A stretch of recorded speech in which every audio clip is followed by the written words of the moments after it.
And you're live. 3, 2, 1. Hello, thank you so much for joining us. I'm James Hadley, Executive Director from Musical Theatre Network, and I'm here representing both MTN but also Mercury Musical Developments, our partner organisation. And you're joining us for our online discussion of environmental sustainability and developing new musical theatre. Thank you so much for joining us. Today, we've got Will Reynolds joining us from Metta Theatre, who we invited to come and sort of lead this session. Metta Theatre have done an amazing work as Metta Green, their initiative engaging with environmental sustainability, and they're involved in various different initiatives. If you haven't checked out their Metta Green part of their website, do give it a look. I'm sure it will come up in the discussion, but they've got an amazing array of resources on their webpage, particularly talking about climate change. Lots of really useful resources to read about, which I'm sure you'll be interested to do after this discussion. We're also joined by Feimatta Conteh, the Environmental Sustainability Manager at Manchester International Festival, and by musical theatre writers Ellie, Coote and Jack Godfrey, who have written the musical engaging with climate change called This Is a Love Story, which is an amazing show that I'm sure they will plug that you can still watch online. Apparently you've got till like 9 o'clock today to book to watch the live stream that Dundee Rep partnered on. And also the wonderful producer, Vicky, who was a producer and the first person to leap on board with developing an amazing climate change musical, This Is a Love Story. So today we're going to be talking about both what organizations and individuals can do to engage more with environmental sustainability in their creative practice, but also specifically, we thought there's plenty of discussions with COP26 and everything on this topic, but I've never been to one so far that's specifically about new musical theatre. And we know that there are increasingly musical theatre practitioners that are engaging with this sort of most pressing issue of our times within their artistic content, as well as the sort of organizational adjustments that we've all been making for a longer period of time. So we're going to talk about both those things, the sort of backstage production side of things, approaches to workshops and so on, but also about the creative content and how we can approach developing content that engages with these topics. So without further ado, I'm going to hand over to Will Reynolds to chat a bit further about some of the territory we hope to cover today. Thanks, James. Yes, I think the key thing for me in all of this is sort of why it matters that theatre, musical theatre particularly, is sort of engaging with climate and environment at all. And I think that sort of to sum that up very briefly, what the arts in general do is help us sort of think about and process and engage with very difficult, very complicated sort of issues and thoughts and ethical sort of dilemmas and sort of all sorts of issues about what it is to being human and how we live our lives. And I mean, if there was ever a big, difficult, complicated question to sort of grapple with and think what effect it's going to have on the way we live our lives, what we want to do about that, how we want to engage with that, whether we want to engage with that individually as whole societies, smaller groups, sort of all around. The environment and the climate crisis is absolutely that. So it seems obvious to me that the arts need to be engaging with this as an issue, sort of artistically.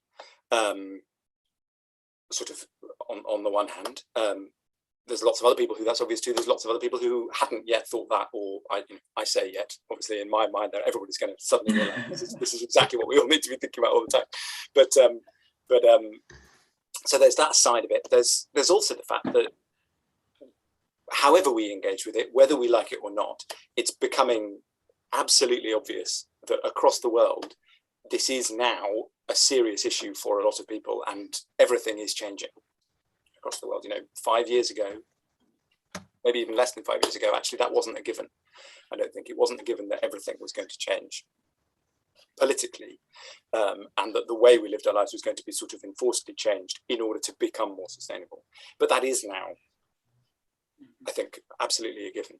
The extent to which, and that's going to happen, and the speed to which that's going to happen, as we have been seeing over the last couple of weeks, is in Glasgow is very much still up for debate. But the fact that it is going to happen is I think, now a given. And so the way we make theatre is going to have to change, because everything is going to have to change about the way everybody does everything in some, to a greater or lesser extent, and in some form. So that was a big part of our thinking at Metta, as we started to sort of grapple with the sustainability issue in our practice, in how we make work, that we sort of wanted to have at least thought about it before it was sort of thrust upon us, and we were forced to change things. So that is sort of a big part of what we were doing, and sort of how we sort of came to sort of starting to think about sustainability, and the way that we wanted to approach it, and what we wanted to change, and how we wanted to do things. So those are the two sort of big angles that I want to talk about tonight. I'm sure there'll be lots of questions that sort of span a bit of both, or that take us further away as well. But sort of, to put in a nutshell, what we put on stage, what we put in the work itself, how we talk about, how we grapple with, how we think about how we are affected by it in the work, and also how we make the work in a way that might be otherwise entirely invisible, or not of interest to public, audiences. Some obviously will be very interested, some won't. But they can be completely distinct. They can be completely side by side and working together, or they can be, a bit of somewhere in between both of those. One doesn't necessarily mean the other. Not having one also doesn't necessarily mean you don't have the other. So I think that those are sort of the two angles that I particularly want to engage with. I think the other thing that is sort of interesting to think about is why this is particularly important in musical theatre, and in new musical theatre. And I absolutely agree with what you said at the beginning, James, that I've never seen a discussion or anything really particularly focusing on musical theatre and sustainability and the environment before. There has been quite a lot of brilliant work done by Julie's Bicycle, particularly Climate Declares Emergency. There's quite a few sort of groups and movements sort of starting to work in the broader arts, ecology. There's quite a lot going on in music. There's a lot, there's stuff happening in opera. There's groups in drama and in straight theatre. But actually, I haven't really seen very much come into the musical theatre sort of space.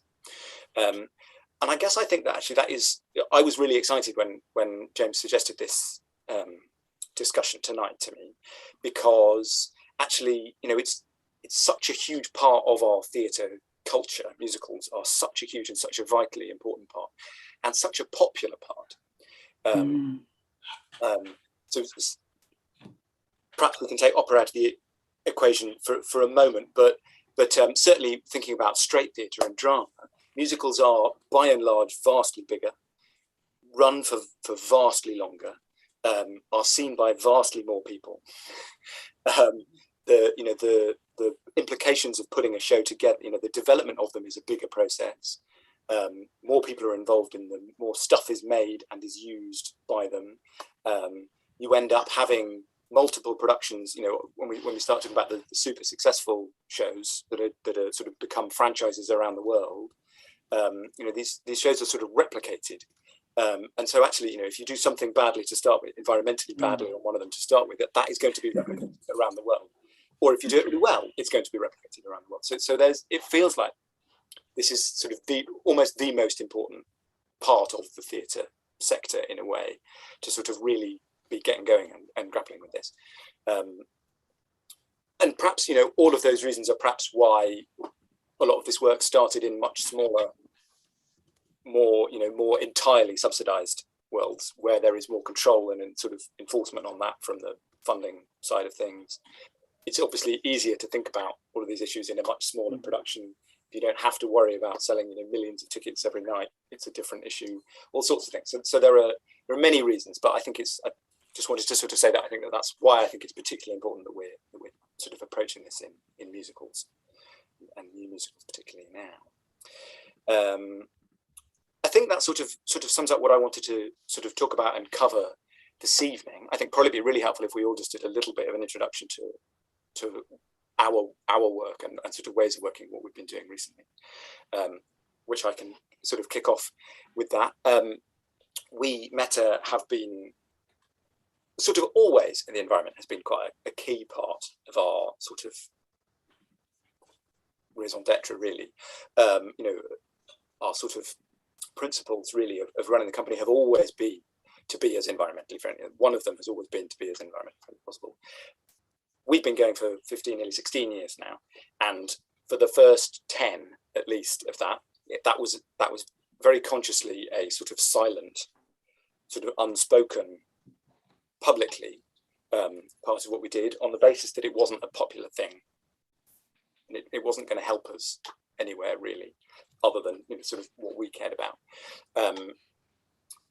But over the last few years, it has definitely become more public, partly, you know, with our success as a company and sort of feeling more confident and more able to say that, but also because it is now a more acceptable thing to push, and actually other people are interested in working in that way, and it is helpful to push it.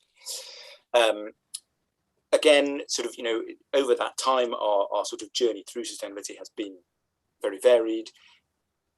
I absolutely have to sort of hold my hand up and admit that early on, and in fact for quite a long time, it was very piecemeal. It was the things that me and Poppy cared about, particularly in that moment, or were interested in that moment, and we would sort of push those things.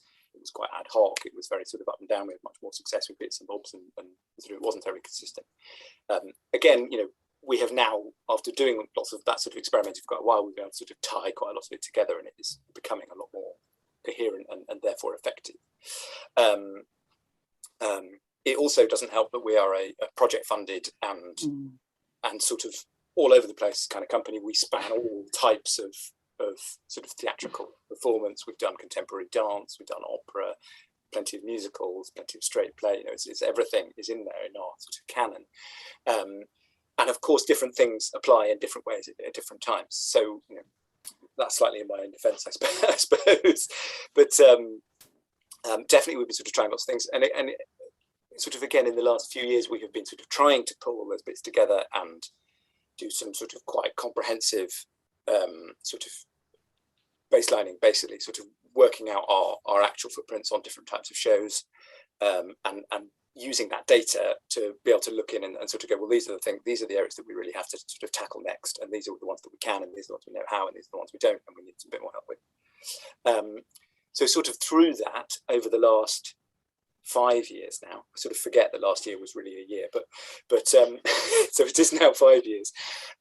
We have sort of done quite accurate carbon footprinting assessments for each of our big productions. We've used Julie's Bicycles, industry green tools and carbon calculators for that, and lots of their sort of fact sheets and case studies and help worked on that. As a sort of small touring company, all of those things over the last few years have been either individual bits of development or touring bigger productions, and we have sort of found ourselves kind of out on a limb, sort of on our own, doing it. You know, most of the sort of concrete support has been for buildings, for venues, for producing companies, for big established touring. You know, there's been a bit of work on touring, but it has been, you know, done by and with and for the big established touring companies, where there is, you know, regular staff rather than just us. So you know, that's all been sort of quite, bits of it have been really tricky. It's obviously been really fascinating to sort of try and pull all that stuff together. We very early on came to the realization that in our footprints, the absolute biggest impacts were our trucks taking the stuff around, and then company travel. Unfortunately, they're the two things that are hardest to do anything about for a touring company. But that was sort of an interesting early realization, and then we suddenly thought, oh well, maybe that won't be true always, and maybe the next year we'll have a big set, and that'll add up. And actually, it's been consistently true. So that was something that we sort of realized sort of quite quickly after that. That said, the places where we have the most control and the sort of easiest to do anything are much more on the sort of immediate production side. So we've been doing quite a lot of work on that. quick little plug for a show we have coming up over Christmas at Southwark, called the Rhythmics, where we have been sort of trialing a new initiative called the Theatre Green Book, which was put together last year during the lockdowns. Loads and loads of people sort of across the industry sort of fed into that, and it has been a really, really useful resource we've found in this production, and also just generally in talking to other people. That's been super duper helpful. And we are trialing that. It's they're calling it beta testing at the moment. We're trialing that on Rhythmics, aiming for what they call their advanced standard, which has the sort of, certainly in the immediate production, has the quite challenging aim of essentially buying nothing new across the entire production, which is proving a bit of a challenge in certain areas. But we're going to get pretty close to it, actually, which I'm really impressed by. There are times I thought we'd be a lot further off. So yeah, so that's sort of one. That's the sort of behind the scenes strand of what we were talking about earlier. Another show we did a lot of development on earlier this year, sort of last year and into the beginning of this year. A show called HouseFire. It's about a climate protest rock band. Which obviously was sort of going the other way and looking at what we could put on stage, or how we could deal with, sort of grapple with some of these issues and sort of think about that. So we've sort of tried both of these strands of sort of what we're interested in, and doubtless we'll talk about. I'll have lots of examples to talk about when we get into discussion later about both of those. But the sort of setup that we've been sort of thinking about this from both ends and both angles, and both of them are really complicated. I'm sure that's enough from me and about me, but if I hand over to somebody else to give a little introduction.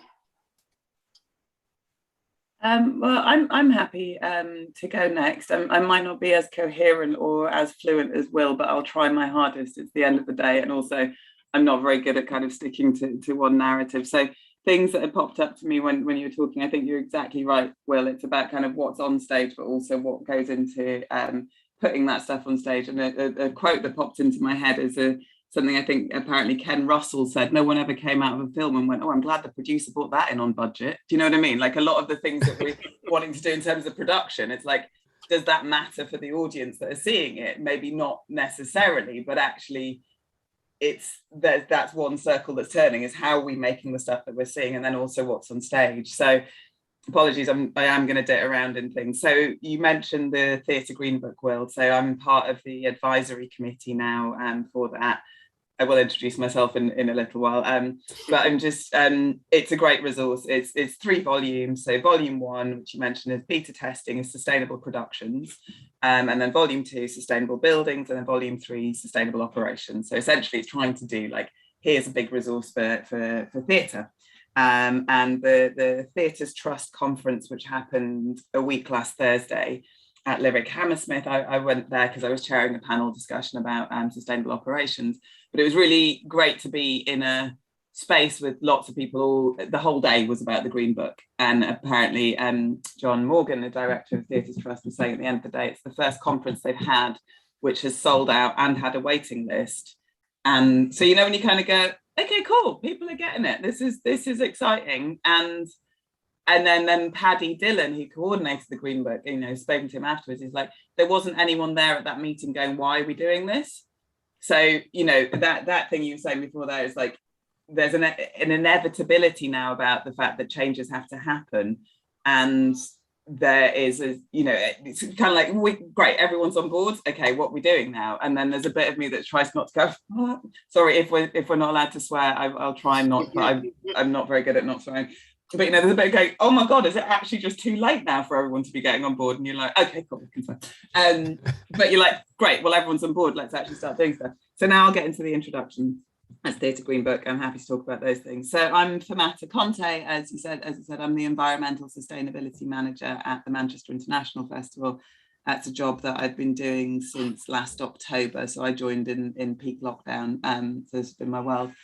And I've worked in a few different places before, but I guess what's most significant for these conversations is I worked at Arcola Theatre for about 5 years, from about 2010. So people weren't aware of the organisation before, Arcola is kind of seen as one of the, you know, groundbreakers, trailblazers, whatever, of sustainability in theatre and stuff, because it set an ambition in 2007 to be the world's first carbon neutral theatre and to showcase renewable energy technology and deliver a step change in how arts organisations engage with sustainability and educate and inform our local community.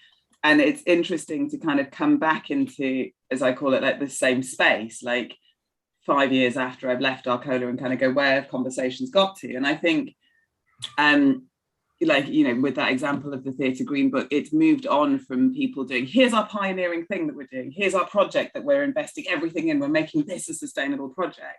And now more people saying, what can I do across every project that's not like, there's an example of like, sorry, and also, before I forget, musical theatre, I'm just really interested to have that conversation. It's not something, it's not an area of the industry that I have any experience of before, beyond, I think we had a couple of small musicals at Arcola Theatre back in the day. So it's a really interesting niche, like you were saying, Will. It's, you know, compare that to kind of straight, you know, subsidised theatre and stuff. The audience is much bigger.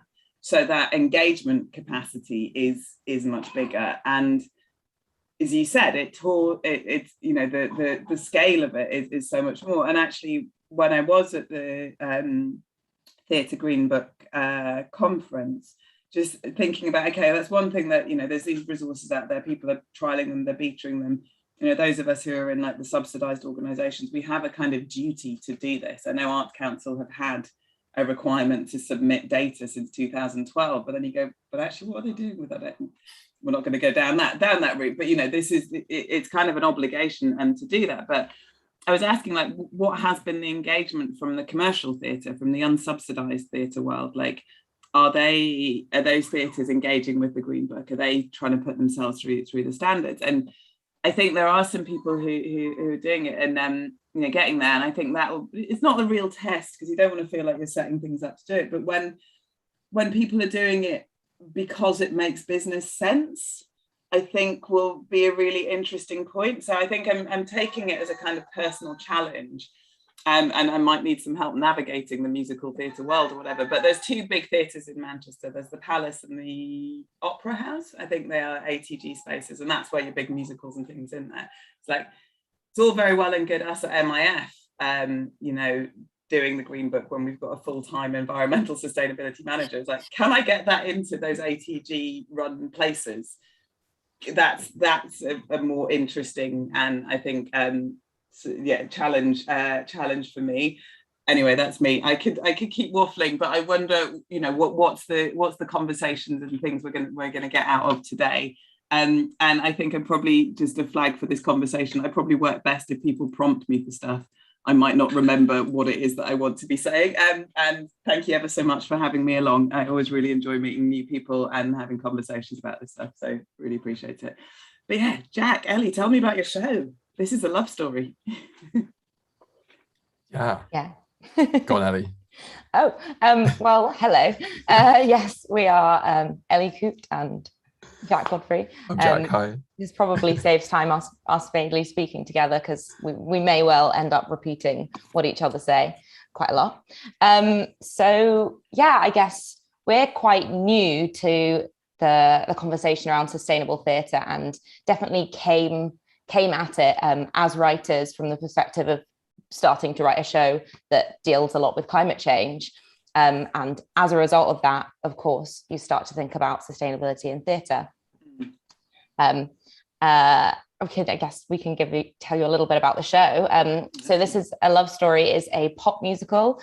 It basically imagines if Earth and humanity are two people in a romantic relationship. So it tells kind of the 200,000 years of human history through this lens, kind of using the medium of pop songs, love songs.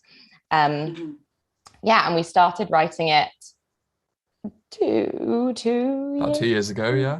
Maybe just over. Yeah. And very, very early on, kind of we had a couple of songs, and then at a Beam pitching panel met Vicky Graham, lovely Vicky Graham, who's here also. And what was great is that the conversation around sustainable theatre was present from the outset. And that for me as an artist, I mean, we're very early on in our journey, has been really interesting. Kind of, we've sort of set out kind of a list of priorities, and they're kind of ever evolving, but sustainability and sustainable practice has always been like really high up on that list. And so that feeds into, what that means is that feeds into every conversation we're having, whether that be creative or practical, or, you know, it's always part of what we're doing. And we haven't had kind of a full proper production of the show yet. We did a kind of concert style one night version at Dundee Rep 2 weeks ago. Gosh, my concept of time is clearly absolutely awful.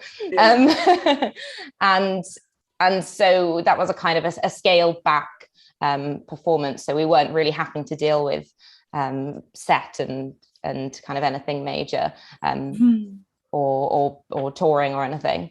And Ellen has posted the link in the chat for people to stream the concert. Thank you, Ellen. Yes, what was I saying? So yes, I think for us as artists, kind of a lot of the things that we're thinking about is, I guess, audience engagement with the issues. And one of the things that we've said from the outset is wanting to write something that allows people to think and about climate change in an emotional way and to empathize with the issue. And I think people want to talk about climate change. That's another thing that the whole process of writing the show was really, and still is, like really kind of cathartic, because it's so on our minds. And sort of, I think, you know, there's studies done, there's psychological studies done that like anxiety over an issue, like taking action and doing something, like significantly reduces that anxiety. And I think that I've definitely felt that as a writer, and kind of offering a space for audiences to think and talk about that as well, both on like an artistic level and experiencing the art, but also and this, I guess, feeds into like why do people care that theatre is sustainable? And I think people want to be offered the opportunity to make positive choices in their life and to make positive change. And I think art allowing that for people is a really beautiful thing. And I'm excited to see where this show can take us with that, whether that be kind of the theatres that we're performing the show in, you know, making sure that the snacks and drinks and things on offer are going to be sustainable choices, and there's not going to be single-use plastic and not going to be waste. I think that's an enjoyable thing for people. And allowing that to kind of feed into the experience of the show. And because the show, what we're trying to do is to have a kind of positive message at the end of it, and to not feel, to feel inspired and to feel kind of radically optimistic about the future of the planet in a way. And so I think kind of seeing that optimism in the art, and then seeing like the positive change kind of around that in the practicalities of making the work and experiencing the work, is something I'm really excited to explore. And we're very, very early on in our stages of that kind of journey. Don't know, Jack might want to say some things now. That was all great. What do I have to add? I mean, I guess I was thinking a bit about kind of why musicals, kind of as I was thinking about this today, like why write a musical, and what do musicals have to offer when it comes to like arts and talking about climate change and the conversation around the planet and our future. And I think for me, like the biggest thing that stood out is the idea that musicals are really good at helping you to understand how someone else is feeling, or kind of allowing you to empathize with someone else, because music inherently communicates the way something feels. Like the words of a song, or when you speak words, you can communicate ideas and you can communicate thoughts. I feel like someone else has said this before, and I'm just stealing a quote. I don't know who said this originally, but the words of something are good at communicating ideas, and music is really good at communicating feelings. And being able to put those two things together, you can communicate the emotion behind, I don't know, how just a thought or whatever it is, what's going on inside someone's head. And I think that is something that musicals can do better than a lot of other art forms, just to boast there about that. And obviously, we have things like opera and kind of live music and that kind of thing. But I think what Will was saying about musicals being this popular art form and something that reaches a lot of people, and also kind of I feel like the mode of expression in musicals is kind of inherently a bit more kind of naturalistic and kind of everyday. Like a lot of modern musicals, people are singing, but the way that they're singing, the words they're using are kind of the language that we use in everyday life. So I think the ability to get people to feel something that they might not have felt before, and to communicate that feeling with an idea that they might not have thought about before, is something that a musical can do more effectively than maybe other forms of art. And so within our show, I think the big thing for us in This Is a Love Story was the idea of how can you get people to empathize with the earth as a person, as a character. I mean, the two characters in our show being humanity and the earth, and obviously we wanted to kind of characterize both of these characters and kind of give them storylines. But I think at least for me, the most interesting part of that was, how do you turn the earth into a person, and then how do you get the audience to kind of fall in love with this person, and then really feel for this person when they go through the quite dark narrative spoilers that the story takes them on.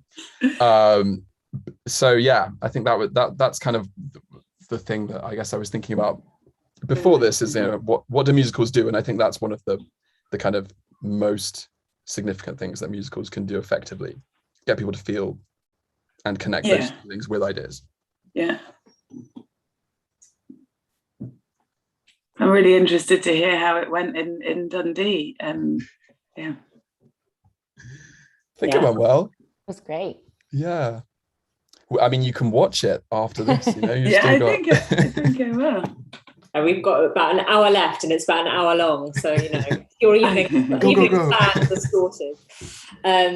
I think that leaves just me to say hello. I'm Vicky Graham, and I'm an independent producer of new plays and musicals. That's my thing. And exactly as Ellie said, I first came across This Is a Love Story when Ellie and Jack were pitching to the Beam panel 2 years ago now, and we can speak a bit more about the development process from the producing point of view. Certainly tonight, that's forefront in our minds, and as we've said, it's gone via Dundee Rep and this concert performance. We've also done a workshop last summer, for which we set ourselves very clear environmental goals. We consulted with Will. We also were part of the Theatre Green Book beta trial, and we signed up to do only the base level of the goals, but pleased to say we've exceeded those each time. And I've really enjoyed the opportunity with the show to bring in what I'm beginning to refer to as a third prong in my considerations as a producer. Whereas things used to be about financial decisions and creative decisions, there's now a sustainability decision. And so those three things have to be held in mind at all times. And that's been really brilliant, really challenging. But what's so great is that will carry through, not just from this show where we would be immensely hypocritical not to be considering sustainability, but actually to carry that through into all the projects that I'm working on. And I love your mention, Feimatta, about commercial theatre. I operate across commercial and subsidised theatre. A lot of those commercial buildings are old buildings which are massively inefficient. We have a real problem there. I've done a lot of work in touring. I actually co-wrote a UK theatre touring handbook a couple of years back, which, first of all, we've had a pandemic, but second, we've got a crisis on our hands, and it's really tough to look now at what touring is going to mean. And I know that, Will, you guys with Metta have a lot of experience in this, but the way in which we think about touring, the way in which we as independent producers work with venues, all urgently needs to change, and we need to not make touring wrong. We need to not make touring suffer because it is the thing that is carbon costly. So yeah, I think that's the overview. There's so much in this conversation, but please, Will, James, draw out anything that you know from me and what I'm doing. In the room at the Bean pitching day, when you first saw the pitch from Ellie and Jack, at that point, at that beginning, what is it that you as a producer thought? Had you already identified there's something you wanted to engage with, or what was it about this particular show that made you think, there's something here for me? Because of course, people writing climate change engaged musicals are going to go, how do I engage producers in my content? Is there something for them to learn from that decision? No, for sure. Well, I have been aware for a really long time, and was thinking back actually to an interview that I did probably about 5 years ago, when an artistic director said to me, what's the next big topic that we all need to be engaging with? And I was like, climate change. But for at least 5 years, I'd been looking for a show that could engage with that and not do it in the way that I believe journalism or science or documentary does. We need to do it with imagination, emotion, empathy, all the good words that have been referenced so far, and preferably also a little bit of fun, not making it. You don't like wearing a hair shirt, Vicky. You don't like wearing a hair shirt and feeling bad about everything. Yeah, exactly. And I don't really believe that many audiences are going to pay for tickets to come and see that stuff, and my job is to worry about that. So when Jack and Ellie pitched this, first of all, the songs were pretty exceptional, and we were all singing them for the rest of the day. But secondly, and really uniquely, I was like, this is a really smart way to invite audiences to engage with this. This is pop, this is young, this is fresh, it's really current, and it's just such a smart metaphor. So it was a thing that I was looking for, but the specific of what I was looking for, I didn't know what I was looking for until I heard it. And so we had a really accelerated dating process, didn't we? And quite quickly agreed to work together.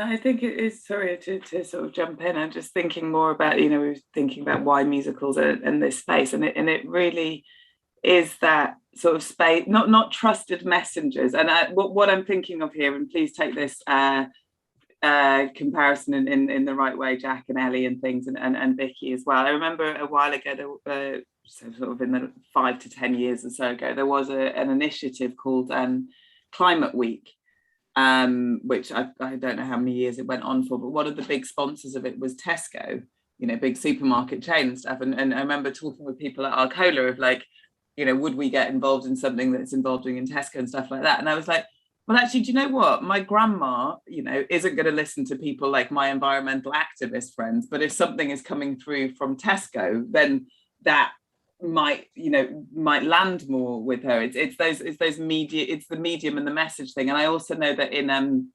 ITV and in BBC, they've got this environmental tool in the television and film world called Albert, and that they have something in that which is called, I think it's called climate placement or something like that, like planet how many exactly how many storylines can you get in Coronation Street which kind of reference climate change or whatever, because that's where you get that mass engagement with something, rather than these sort of specialist niche conversations with, so I'm I wouldn't say a convert, but I'm like, aha, I see, musical theatres, I guess maybe a question for sorry, I know Will and James, you're sharing it, but I just, when I've got a question in terms of that audience engagement piece, and I don't know whether you did it in Dundee or whether this is part of kind of the overall thinking around this as a love story. Are you thinking of doing something like where, yes, you can give audiences information about how you've made the show and the decisions that you've made about the production of it, but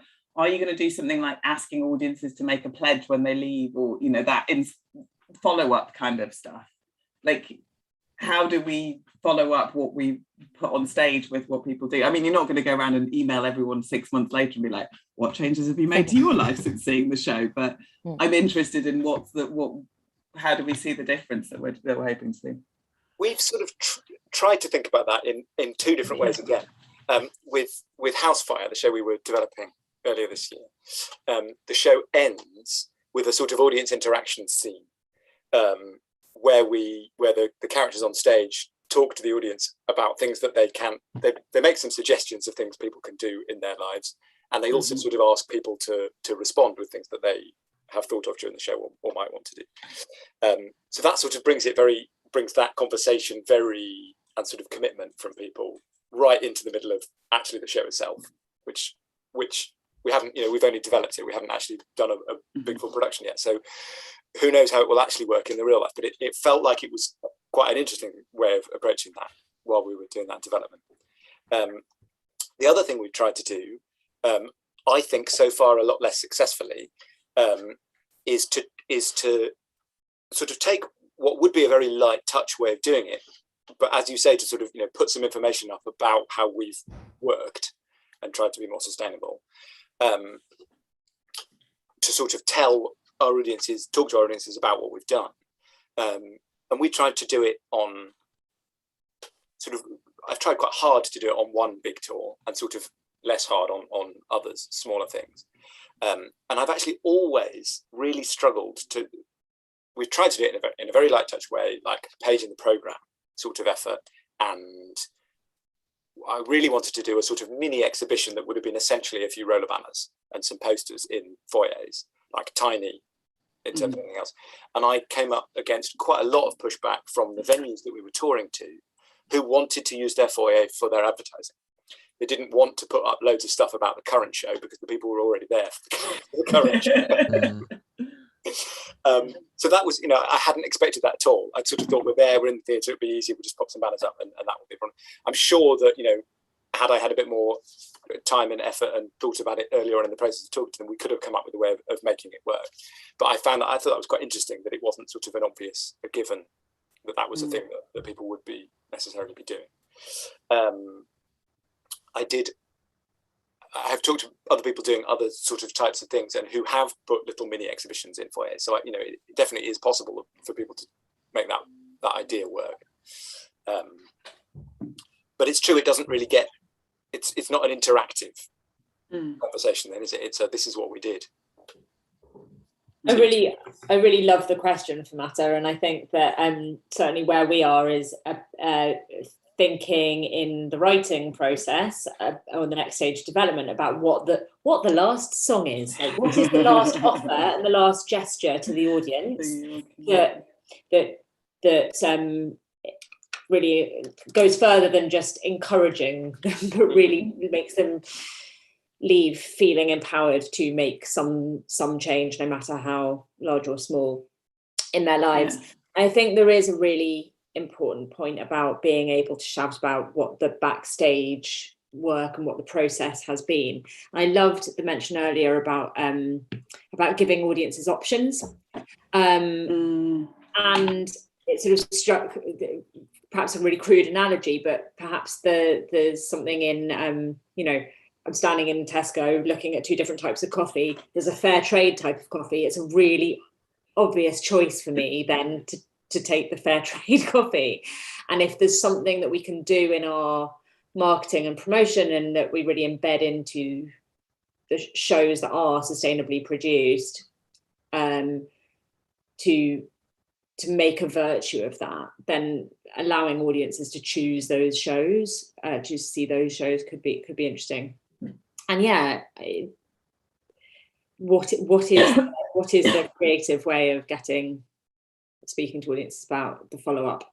It's perhaps worth saying very briefly that when we did our workshop in the summer, we asked all the artists participating to set themselves a challenge at the beginning of the process. Like, what one thing would you like to be greener with in your personal or professional life?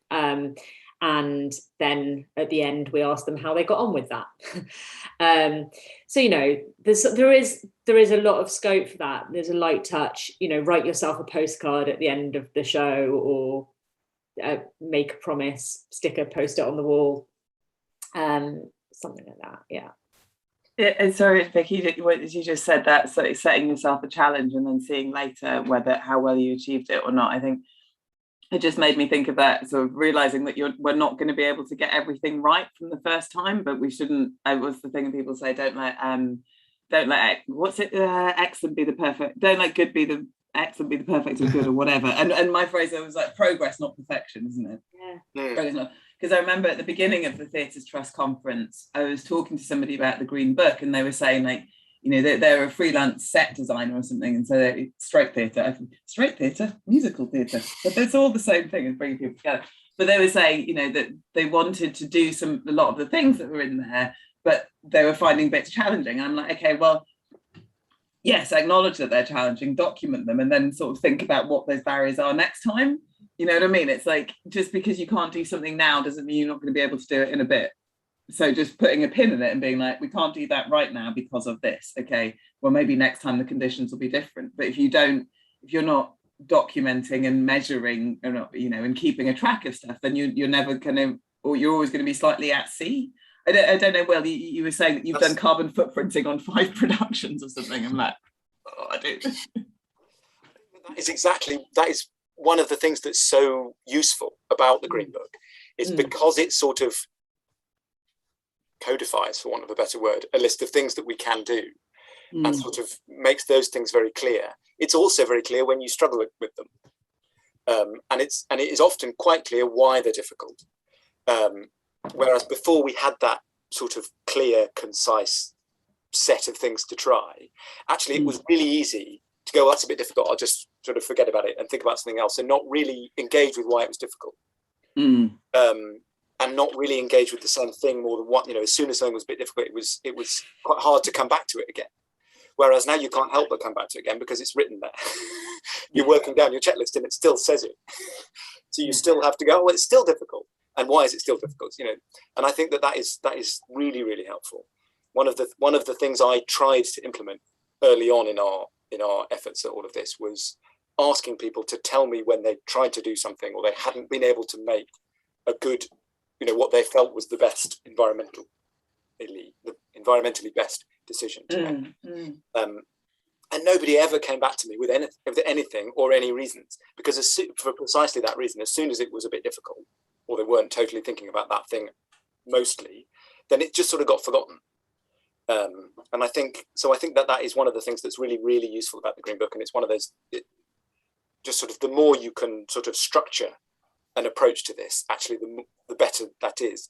Even if you, like, I think there's huge benefit to structuring a sustainable approach, even if actually you feel like you haven't managed to achieve any of the things on it. At least you know what you haven't achieved and why you haven't. As opposed to previously, we just sort of feel we didn't really do very well and then sort of feel bad about it. And it's and that didn't achieve anything at all. So I guess that, I think that's sort of a super helpful thing I'd take. I've got my phrase back. It's like, don't let perfect be the enemy of good. And then my phrase I'm coming up from there, it's like, not every successful story is a success story. You know, and I think we don't need to just have the success story. We need the successful stories, which, like, we tried it didn't work because, or that's really hard right now because. And the more we can share those stories, the more we can make progress, I think. Definitely. Definitely. I love that. In terms of, it's not about binaries, is it? It's so great, No. the idea of people sharing where they're aiming for something, because we all know, some people get turned off by the idea it's just too big. We've all met people that go, oh no, it's overwhelming, I can't engage with that issue, it's too big. And it is that thing about the more we humanize the issues, the more we make it possible to share the vulnerabilities and the anxieties around some of these issues, and people go, oh okay, so they feel nervous about this issue as well, but they're doing this and this and they see manageable things. It humanizes. And I have like the Tesco reference and so on, and Ellie talking about the role modeling of what snacks you offer in the foyer around the show. It's those the liminal bits, the bits around the edges of the theatre going ritual, are some of the places where we can most significantly impact on people's choices and behaviors sometimes as well. So it's interesting that the sort of the on stage and the backstage sort of having a dialogue there in some ways is key. Just a very quick housekeeping thing for those watching us live, just to let you know that we're debating as a panel, but we are going to open this up to questions from anyone watching live. So do feel free to pop a question in the chat on YouTube, just prefaced with the word question in capital letters. And a little bit later, we'll ask those questions to our panelists. I'm sure there's plenty of things you'd like to chat about. But I just wondered from all of you, I mean, it's interesting, this conversation about the subsidized versus the commercial and the independent. We know these sectors are all very, very interlinked in reality, and that with new musical theatre, I mean, we've tried to do some data gathering on this in recent years. The pandemic's kind of got in the way of that a bit, but our estimates have been that the vast majority of new musicals that are staged in the UK are not big commercial shows. They're actually like Edinburgh Fringe scale shows. They tend to be the small studio shows, some of them touring, but in terms of numbers, the majority of, well, I guess the majority of performances are still the large scale commercial ones. And as Will was saying earlier, that's where if we can engage that part of the industry, it will have the biggest impact. But in terms of the new writing sector, in terms of the number of shows, most of them are quite small scale. And so I wondered, perhaps starting with Ellie and Jack, in terms of writing for the small scale initially, in terms of a new musical going into a studio scale space, are there any particular things that you think that we haven't yet talked about in terms of these sort of things around the edges, like Ellie talking about snacks or so on? Are there other things that come to mind in terms of how we can make an impact there before we perhaps talk about the commercial sort of scale of things where it's on a different level? Is there anything that you think is an advantage if we're thinking about writers that might be listening to this conversation and thinking, well, I'm not writing a West End musical, I'm writing something on the small scale? What's the impact that we could be aiming for there? Good question. It's probably a bit tough as well, sorry. I mean, in terms of sustainability, and an advantage of a small scale show is the footprint is going to be significantly smaller, especially with like a small cast, fewer people traveling if they happen to go kind of. We did our show in Dundee and got the train up there, but there was it was quite a small team having to travel. Yeah,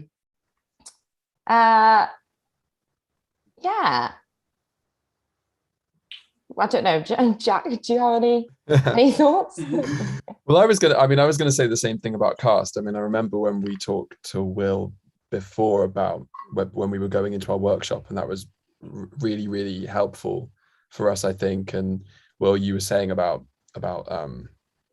like things which are inherently small in scale are going to have a smaller footprint, and I think that is kind of a kind of an inherent benefit. Although I think that probably most kind of new writers of musicals are probably writing smaller scale shows anyway, because there's more likely of getting them put on, because that's just the nature of new work. So it's kind of a positive side effect of that, is that they're also going to have a smaller carbon footprint.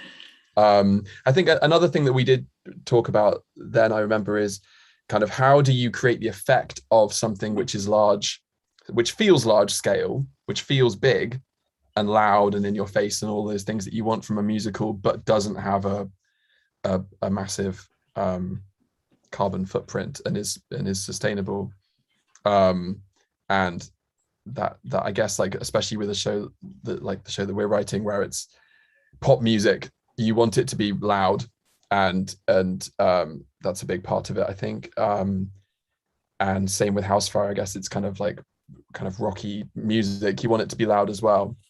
I guess another part of the show that's been really important for us is the use of projection and kind of video design. And so kind of what we've been doing with the show is we have creative captioning throughout the show.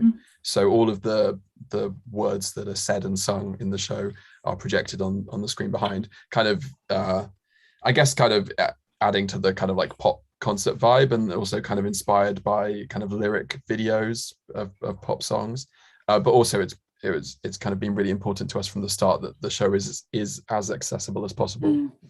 But I think something like that is an example of how you can create the effect of something which has a kind of big visual spectacle but doesn't have lots of bits of set that you need to move around, and you can kind of hopefully create the effect of something which looks really cool and looks kind of big and exciting, but is kind of hopefully more sustainable and has a smaller footprint.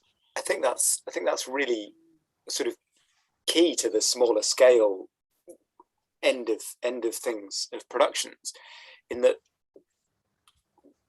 we sort of have to do all of that anyway.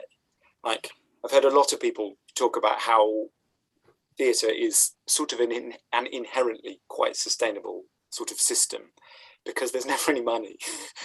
There's never enough time to do it. So we have to be very resourceful. We have to read things anyway. We have to make do with the smallest amount of stuff. And actually, if you just slightly change what your criteria are, if you make it just about money, this ties into what Vicky was saying earlier of holding those three sort of criteria in your head. The creative, the financial, and now the environmental and sustainability side of that as well.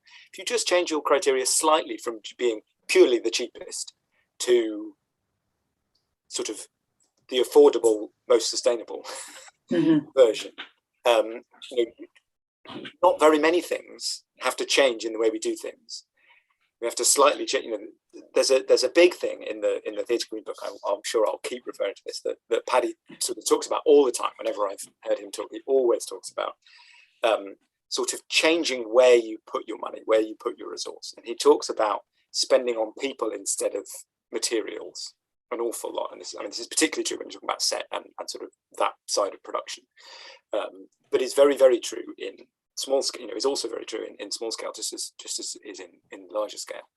That if you put a bit more of your money and your time resource into people doing things rather with old materials or more creatively with different materials, rather than going, well, the cheapest way to do this is just to go to Amazon and buy it really quickly, because then we don't have to think about it anymore and nobody's had to spend any time thinking about it. But actually you end up spending more on the thing than you would have done. So this is something that we've definitely come across loads in Rhythmics. We have our entire stage management team, I think, spends most of their day on eBay and Facebook Marketplace at the moment.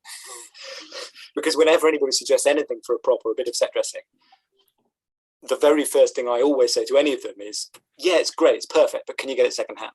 So they're now realizing that they have to start with the secondhand version, or they're never going to get anywhere. But they're spending an awful lot more time sourcing things, but they're spending a lot less on the thing. Or maybe somebody's going to have to jump on the tube and go and pick it up, and that takes a lot of somebody's time. But it's somebody's time rather than sort of a direct price tag cost. Okay, for Feimatta.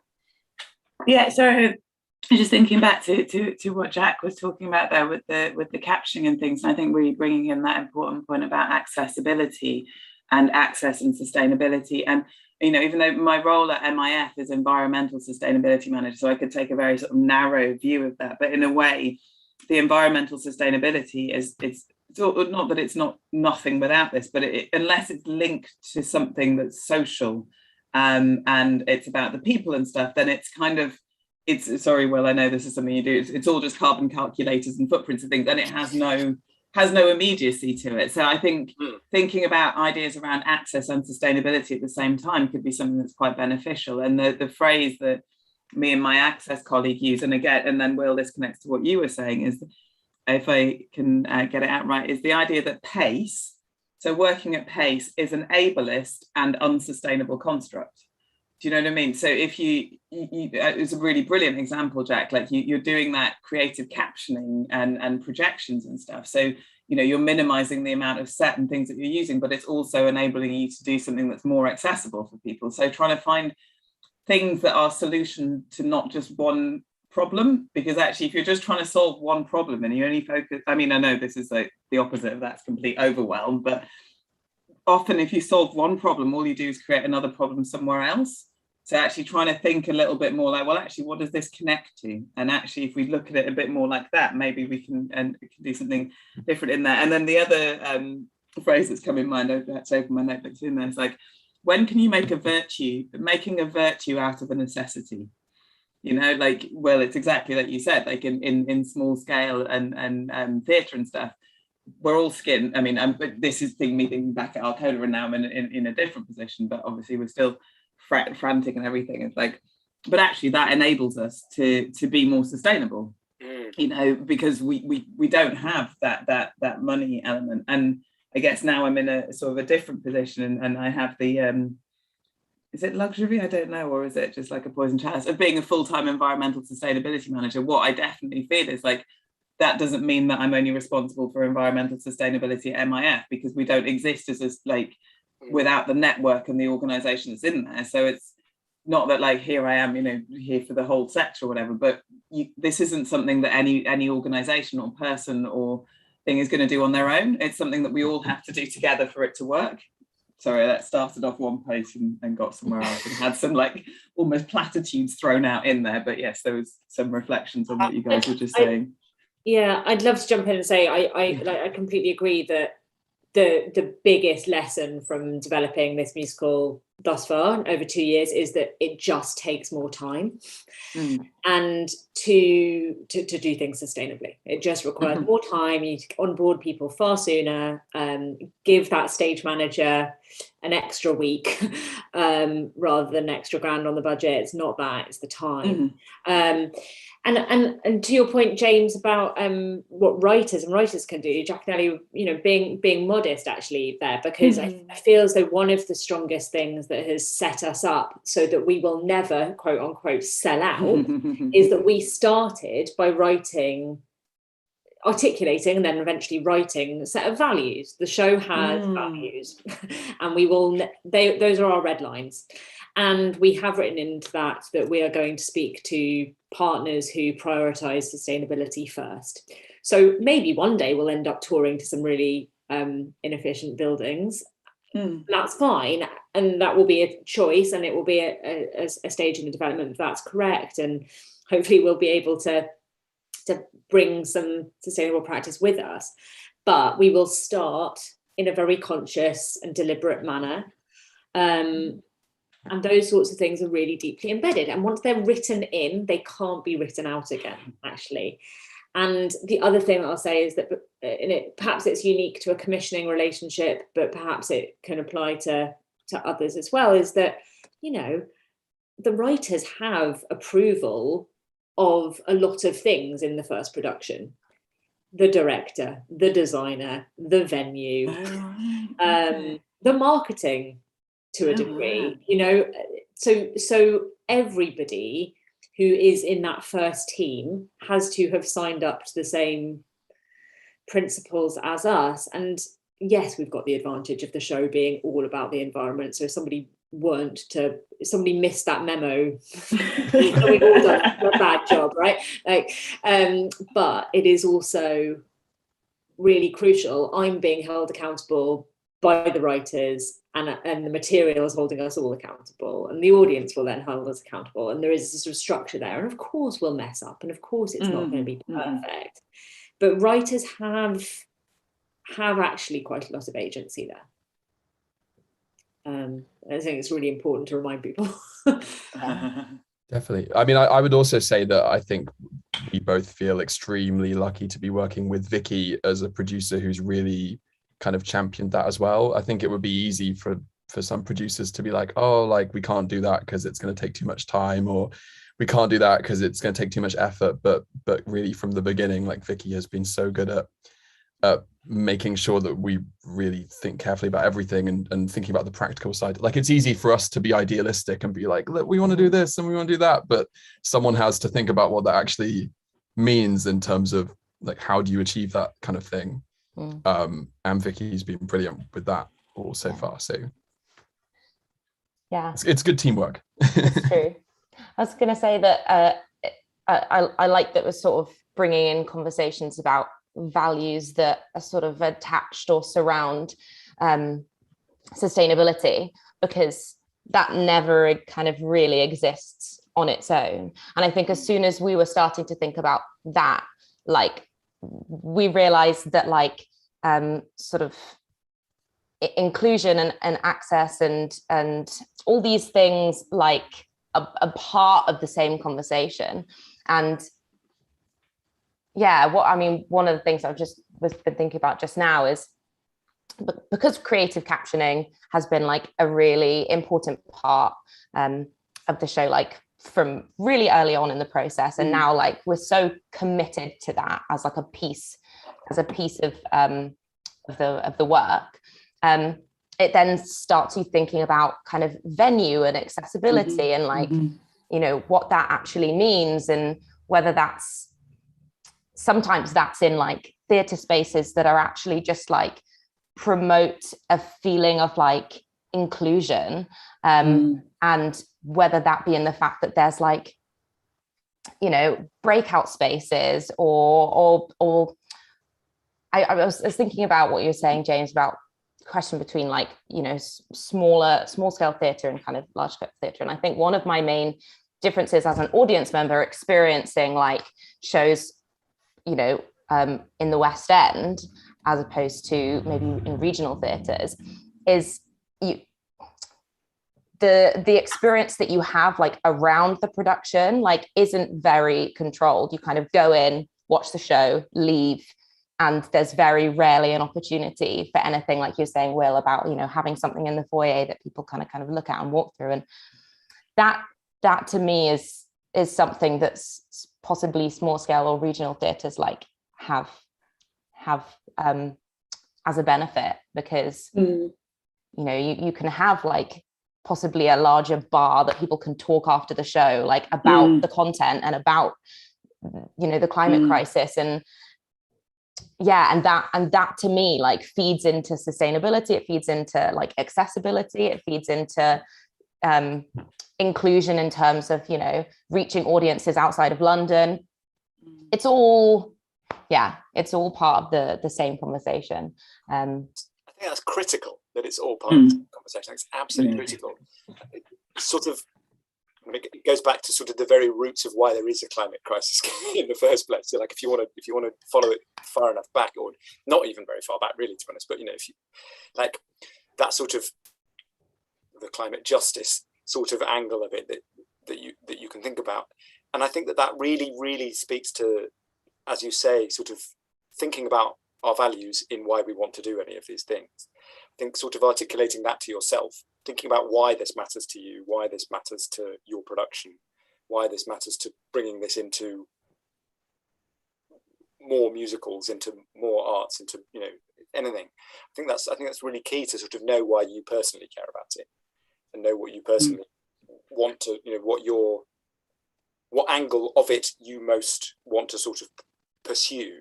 You know, it would be very easy. I have, you know, a sort of science background, and it would be very easy for me to get bogged down in spreadsheets of carbon calculators. But it wouldn't ever, as you say, Feimatta, it would never achieve anything.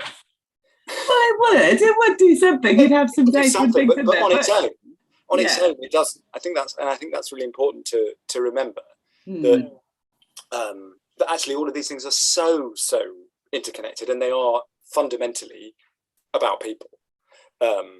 And about people's interactions and relationships and society, you know, sort of individuals and societies, and you know, it covers everything. It covers the history of the human civilization. You know, it's absolutely everything, and that's why it has to be dealt with by arts and musicals and theatre partly, and it's why we have to approach it in this sort of very wide and all-encompassing sort of way. And I think it's just to go right back to what Ellie, I think both you and Jack said at the beginning of talking about sort of how helping people empathize with the issues. It's so easy for this to be, for sustainability, for the environment to be an issue of statistics, facts, of graphs, and quite a lot of people, I personally can't understand it at all, but don't get really excited about facts. And they don't find them deeply moving things to see.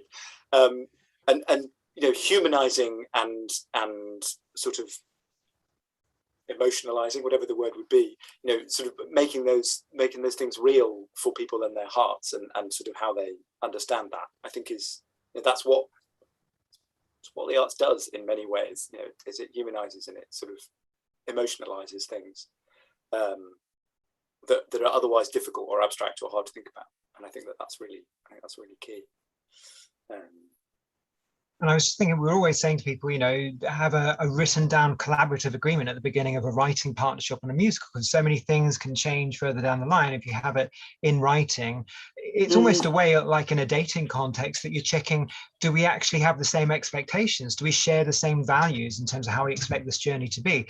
And listening to everyone in this conversation, it makes me realize how important it is to put something into that collaborative agreement, that contract, right at the start of the process, about sustainability, about that being a value. And it's the same with access, isn't it?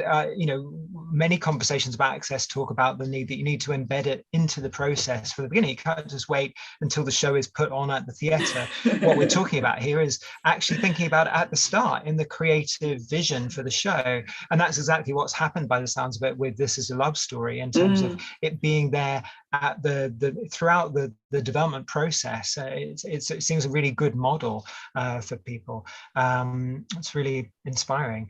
I'm aware there's a few questions coming in here, and one of them is on the sort of touring side, which we've touched upon, and I think is very relevant to some of the work that Will's done with the Sustainable Touring Consortium, and the work that Vicky was mentioning before in terms of with UK Theatre looking at touring. This is a question from John here saying, do you think programming touring theatre, particularly large scale, will change to make routes and distances between venues more environmentally sustainable, not back and forth across the country? We all know that's one of the key logistics with any tour, isn't it, is trying to make it efficient in terms of how you travel around. I mean, Vicky, Will, I mean, Feimatta as well, I'm sure you'll have thoughts on this. I've done quite a lot of thinking about this. I'm sure that the others will contradict me or chip in as well. But I spent quite a long time thinking about how on earth we can make our routing more efficient in all of that, particularly thinking about the sort of the larger scale things that we've done. I'm sort of talking mostly about sort of mid to large scale weekly touring here. And I actually came to the realization that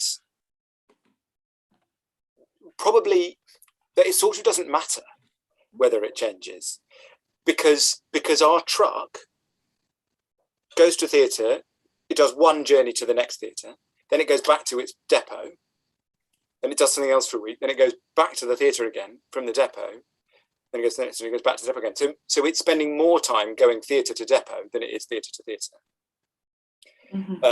So actually, you know, it helped a little bit if the distance between the two was as short as possible, the two venues was as short as possible. But mostly what matters is where the depot is in relation to the venues.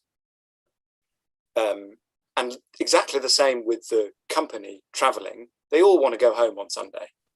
They all want to have the day off at home.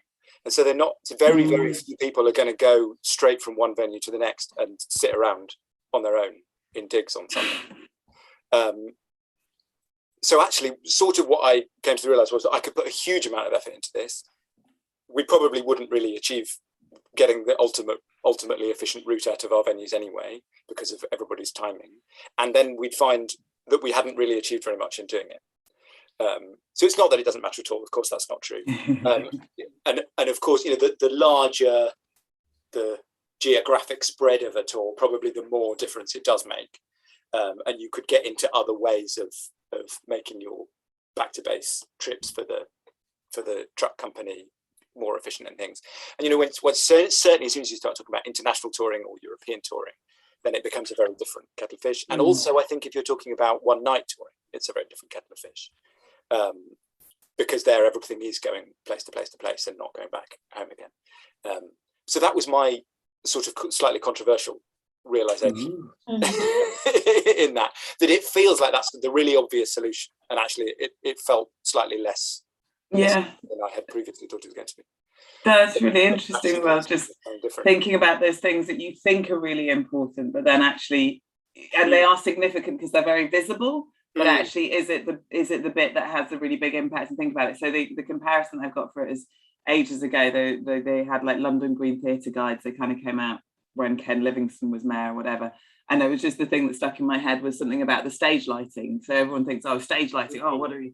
And actually, in terms of the overall like lighting or energy consumption in the theatre, that it was under 10%. Yeah, it's tiny. But actually, it's something that's very visible. And I think often in terms of like environmental sustainability initiatives, it's not a way up, but it's just acknowledging that you do some things because of the optics and the visibility, and therefore the engagement potential it has for an audience. And look, oh, I can see that show is doing something sustainable. And then you do some stuff because you know it's kind of is going to have much more of an impact, but is never going to have that visibility. So it's kind of, it's not either or, it's both and if you've got the energy and you haven't fallen over. And I think what your point that you were making there with touring is about, it's not just the environmental sustainability, it's the people sustainability as well. And so trying to find a point, and I just realized that you're talking, it's like, oh God, when I'm thinking about touring, I hadn't thought about the fact that these are people who are away from home and want to go back home and see their family. And so, yeah, go home every weekend and then go back out. And that results in a more sustainable thing. And I was part of a discussion group about sustainable international touring. Okay, we'll get all into that.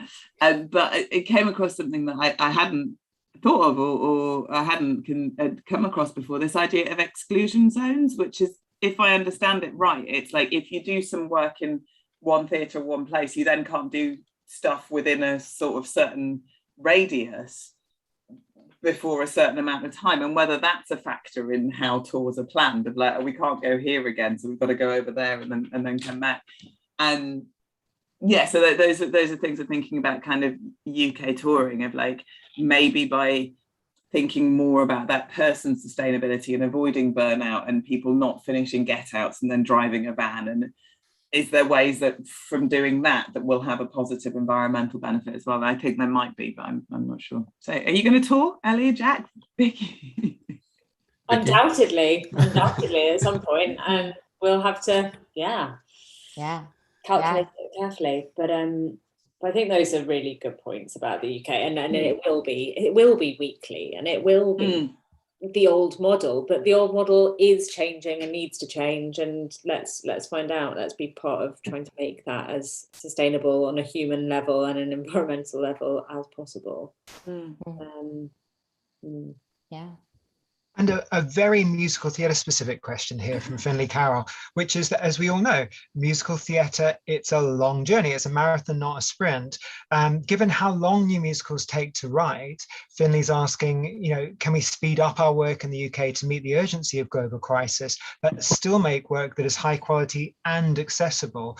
And I guess maybe this is not just, could we speed up? Because we all know people could write quicker, but it's just that great musicals take time because of the collaborative nature. I guess this is also a question about, are there different processes, different opportunities for the way we share musicals that might be more sustainable in terms of a quicker turnaround in terms of when the audiences engage with the content? Maybe that's part of the question as well. But what do people think about the gestation period, the length of the development process? How do we engage audiences with urgent aspects of our messages around the global crisis in musical theatre? How do we do this in a practical way? Any thoughts? I think that as per my previous point, what I'm learning at the moment is that we need more time, not less, unfortunately, in the development. What I am hopeful about, though, is the digital participation and digital potential for sharing material. It is wonderful that we were able to be in Dundee for just over a week, do a one night only concert performance to 200 odd people, but also stream it to at least that number of people, hopefully, at a zero. by the end of it. So people did not need to travel to Dundee to see it. And if they had, that would have arguably been a terrible idea. There was a moment when we were thinking about doing Dundee and being in Hammersmith for the Theatres Trust conference and then being back in Dundee. Even if you take the train, it's not a sustainable plan for the planet or for me as my energy reserves. So I think that digital engagement really opens doors for us. I think that musicals have a particular advantage, right? With a play, it is very hard to give people a taster of what is to come, or to give them something to think about and enjoy, or sort of relish. But you can release a song, you can release a video, you can make an album. There is a much longer life for the art when it's in the process of being made and after it has been made, which from a sustainability point of view is really exciting. Yeah, so I was just thinking about that, and as you were saying, like Vicky, like, and I hadn't realised quite like how long the gestation is for musicals. It's not like rapid response things. It's like, oh no, gotta go.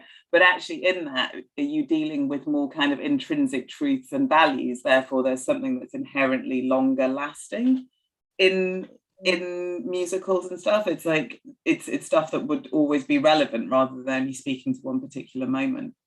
And if it's not too late to throw in a question of my own to Jack and Ellie of that idea, we've been talking about humanizing, emotionalizing, I think was the word that you used. That experience of like turning the earth into a character. What was that like, and how does it work? Do we like the earth? I mean, obviously we must love the earth because it's where we live and stuff, but that's the power of musicals, I think, isn't it? Yeah, I mean, the show was initially titled Untitled Climate Change Musical when we were not able to kind of figure out what it was, and so obviously it was about climate change from the outset, but the more, and I think this kind of ties into Earth as a character and also like the longevity of musicals, the more we wrote, the more we realized, oh, this moment in history that we're experiencing right now is like very like minute in terms of human history. And actually like there is so much more there to mine.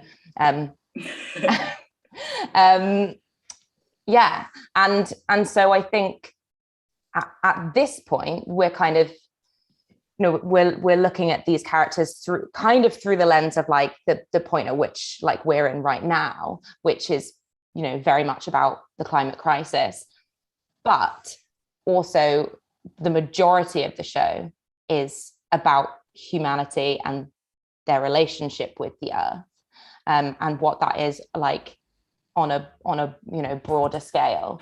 And we've sort of we've joked a little bit, I guess, about like, since we're telling 200,000 years of history, what in 50 years time, like, do we have to write like another song? Like, what there is no end to this story, or sequel. Exactly. There is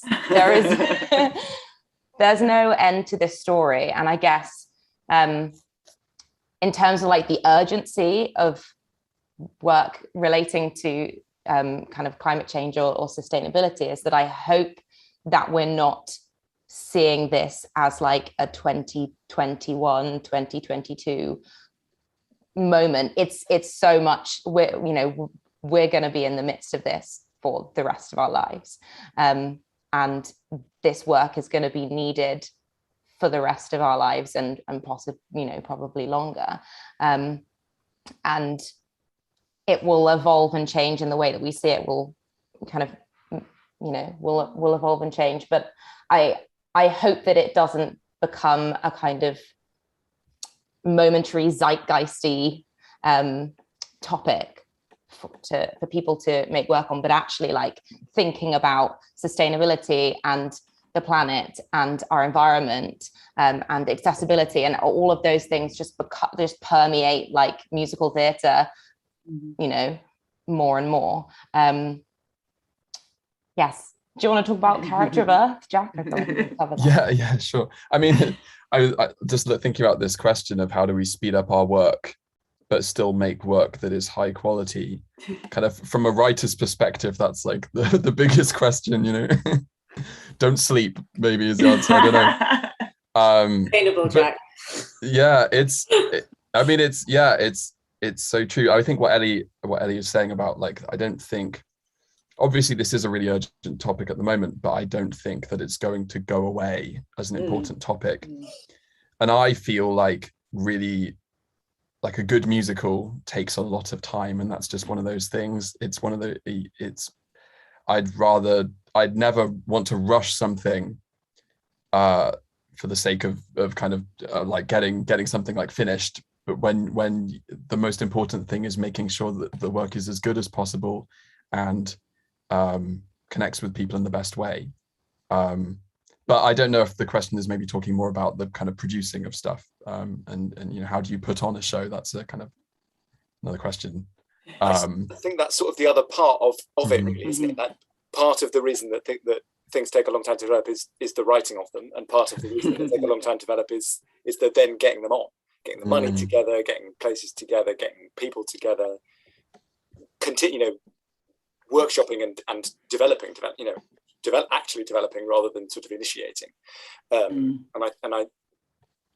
the idea that any one of those parts of the process is ongoing continuously for the entire time that it takes a project to get from conception to realization. There are huge gaps in each one of those processes. So perhaps the way to speed things up is to try and overlap them a bit more. But that's that can be hard to achieve, because sometimes you need one thing to finish before you can use it in the next part. So I think that's hard. I think it's really interesting what both of you were just saying about how this isn't an issue that's going to change or that's going to go away. Of course, absolutely, and the things that we create are going to be very relevant to all of that. But I think it's also true, going back to the reasoning behind that question in the first place, that the world is changing politically and physically very, very fast at the moment. And actually, some of the things that we might be sort of thinking about and writing about, how we write, we have to think about how we write about them so that they are relevant for a long time, as well as, I guess I'm particularly thinking about HouseFire, our show, which is, it's absolutely current. It's about a protest rock group. Like, I'm sure that the climate protest isn't about to end and be done and pack up next year, but equally, in 10 years' time, actually it will have changed hugely, because the climate will have changed hugely and the political landscape will have changed hugely. So the chances of Extinction Rebellion being the big thing in climate protest and their current tactics and their current sort of situation in 10 years' time are pretty small, I think, because either what they've done will have moved things on a bit and therefore they'll have needed to change that way, or it will have failed and therefore it will need to approach things in a different way. But sort of the idea that it will just be carried on in the same sort of situation, I think is not going to be true. So that show will have, in 10 years' time, will have become sort of a look back on how things were now, rather than a demonstration of the current situation. And so I think that that might well be rather less true for the romance between humanity and the Earth, because 10 years, as you say, is a much smaller part of that time frame. But so I think that we sort of have to, some things do need to just happen really fast. And I think there is, I sort of pinch myself while I say this, but I think that there is absolute truth, Jack, in what you say of, you don't want to rush something in order to get it finished. You want to make it be the best it possibly can be. But some things, actually, maybe it is really important that we do rush the first stage of them a bit in order to get the first stage out there.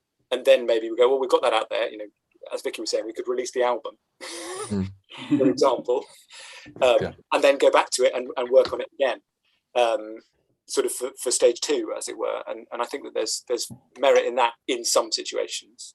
Some things have to be fast and some can afford to be a year or two later. but that's yeah, dependent on the project, isn't it? No, definitely. Actually, that's a good point. I think like it's so true that you never really know if something works or not until you've put it in front of an audience as well. And I find there's like a kind of an inherent just like electricity that you get from like as soon as an audience is there, and as soon as you're watching it with an audience, you're like, oh yeah, of course that doesn't work. Or of course that works, whatever it is, like you just know. And it's kind of crazy how difficult it is to not know until that moment. So I think definitely like in terms of the development of a show, if you have opportunities to like to put something out, if it's kind of doing a workshop and inviting people, or if it's like an online thing where you can show some like a song from a show or a section from a show and getting an audience response, I think that's a really like it's useful in the development of a show, but also good in terms of getting the material out into the world and connecting with people and inspiring people. Yeah, thank you, Joe, for saying that. And I think, sorry, it's not a sustainability point or whatever, but there's that thing of like, what is it that, and Vicky, I really take your point, that remote participation and digital participation is also really important. But I think the inherent thing about performing arts and live theatre and musical theatre is that space of like the creation of, we used to call it like the creation of meaning between like performer and the audience. And that's what is there. And you said it exactly right, Jack, is that moment of kind of like inspiration and ideas and stuff. And I think for all of our considerations about sustainability and, footprints and environmental impacts, of like, that's what's really important and magical is there of like, and I just always like being reminded of like that's lovely. Yeah. We were really lucky in that getting, because I think, new musical theatre, one of the things I guess it needs to get better at is recognizing when things are in development and not kind of deciding that something has reached its final form, and getting the opportunity to do a kind of a one-night version, although it felt incredibly surreal at Dundee Rep. We had this like built-in audience who are local and a part of this community, and as well as obviously having that opportunity to share it with an online audience. But I thought there was something really special about, as Jack was saying, getting to experience like their response. And that was not the final product and not the final form, and we're still very much in the stage of development, but it reached an audience. It reached a very specific audience. And like now kind of the show is out there and is connected with people in specifically in Scotland. And yeah, there was that was just a really kind of special thing. And we cast Humanity was Scottish as well, which I just thought was incredibly enjoyable. And something kind of lovely about regional theatre and touring theatre is that we kind of spoke about how nice it would be to have a production in Ireland and Humanity is Irish, and there's just something about different versions or moments for a show, like a longer development process, and that isn't necessarily the final product, but is able to like engage with a community in a very specific moment. I'm really aware that there are other questions that we need to answer, but I just also feel really compelled to jump in and say that as somebody who's got a slate of 11 projects in development, I really feel post-pandemic, midst climate crisis, post-pandemic, I use that phrase so we're out of it, forgive me, I know we're not, but there is something to the point about rushing and getting musicals on. My God, I mean, we really need to get more new musicals to the stage. That absolutely needs to happen. But I feel there is something incumbent on me as a producer of new musicals to pick wisely and to invest deep in a small number, because I think there is something unsustainable about what we're doing, which is to create thousands of them and know that there frankly aren't that many programming opportunities right now because everybody is backlogged, and to know that audiences are stretched. As we've been saying, time is really important, and getting things produced well and sustainably is paramount right now. So just been sitting here reflecting on that actually for me it really feels like a moment of quality, not quantity, for so many of the reasons that we've been discussing. I wanted to sort of think about something that I think actually sort of follows on from that thought from Vicky quite well, of sort of the type of productions, the type of material, the type of work that we're making. I mean, we've talked very explicitly about two shows, our two shows that are very much sort of about and only about the climate crisis and our sort of situation within that.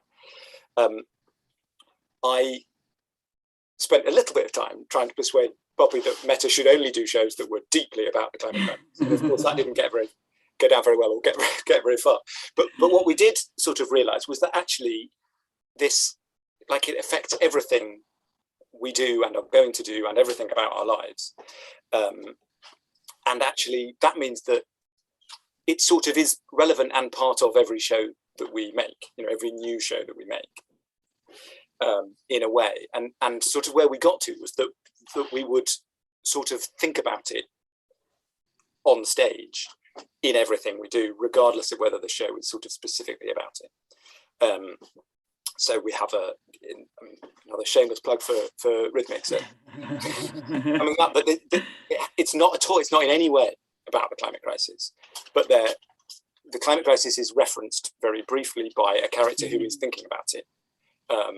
I mean, in that situation, she's talking about climate. They're talking about climate anxiety. But I think that sort of this idea that, or rather, I guess I just want to be very clear that not everything has to be purely climate crisis based. It certainly doesn't all have to be hair shirt, as you guys have proved very beautifully already. But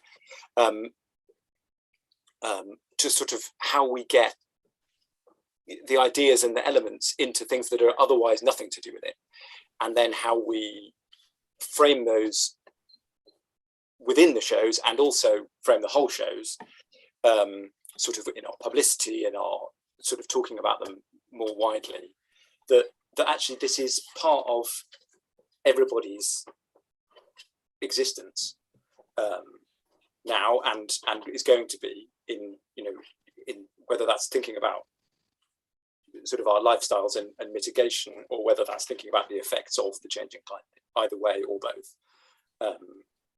So yeah, sort of, I'd be really interested in your guys' sort of take on how you might think about sort of weaving these ideas into a show that is nothing to do with the climate otherwise.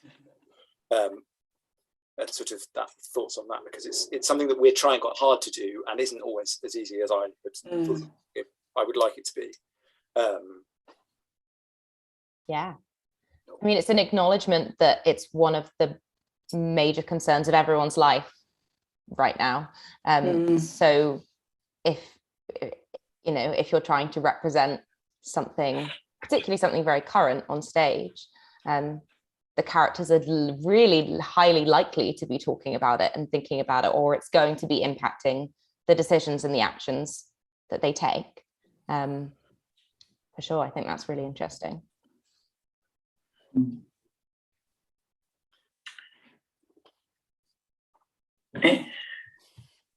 I feel like I've got a half-formed thought in there, so I might just let it cook a little bit more of like how. I guess I'm thinking about that bit of not audience and engagement or things, but I guess if I saw, even though I'm an environmental sustainability professional working in the arts and things, like, is there, if you know that a play is about the climate crisis or whatever, would you actually be appealed to go to it?